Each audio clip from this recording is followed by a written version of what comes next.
हम इसको last year से कंपेयर करेंगे तो उसमें 1.42 बिलियन डॉलर आई थी। ये देखें इतना बड़ा शॉट आ गया कि इस साल में और बढ़नी चाहिए थी। हमारी पॉलिसीज इस तरह से होती, हमारा एनवायरनमेंट ऐसे होता कि हमारी ग्रोथ हो रही होती तो 1.42 बिलियन से बड़ी होनी चाहिए थी, लेकिन ये कम हो रही है, 808 बिलियन डॉलर पे आ गई है।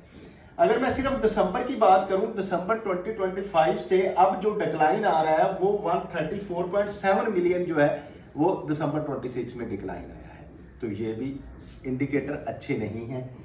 तो इसके सिग्नल्स क्या है? इन्वेस्टर्स का जो कॉन्फिडेंस है उसका इशू है कि इन्वेस्टर क्या करता है, वो जब आता है, हमारी पॉलिसी मेकर्स की पॉलिसी इस तरह से है कि बाहर की इन्वेस्टमेंट को हम बजाय वो अच्छा रिटर्न लेके जाए, हम उसको इधर इस तरह से फंसा देते हैं हाई टैक्सेस में, बाकी लाज में। तो वो अक्सर इंडस्ट्रियलिस्ट कह रहे होते हैं कि हमारे जो है 36 महकमे हैं जो हमें आके तंग करते हैं, फैसिलिटेट नहीं करते।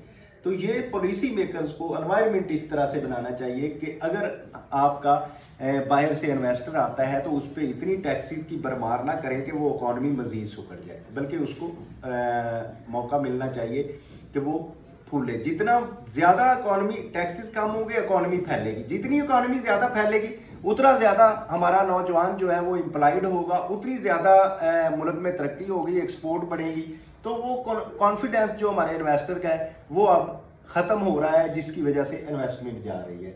दूसरी पॉलिसी की अनसर्टनटी, जैसे मैंने कहा कि क्योंकि पॉलिसी हमारी हमेशा अनसर्टन रही है, एक गवर्नमेंट आती है तो वो ये नहीं करती कि ये इसको मैं लेके आगे चलूँ, या हमारा जो हम पढ़ते होते थे 20 ईयर प्लान, 10 ईयर प्लान, वो प्लान है ही नहीं, सिर्फ शॉर्ट टर्म प्लान है। और शॉर्ट टर्म भी लो हैंगिंग फ्रूट वाले हैं कि जिसमें जल्दी से कुछ ना कुछ आ जाए, या इलेक्शन प्लान होता है या लो टर्म होता है। जो हमारे लॉन्ग टर्म प्लान थे वो बिल्कुल ख़त्म हो गए हैं। तो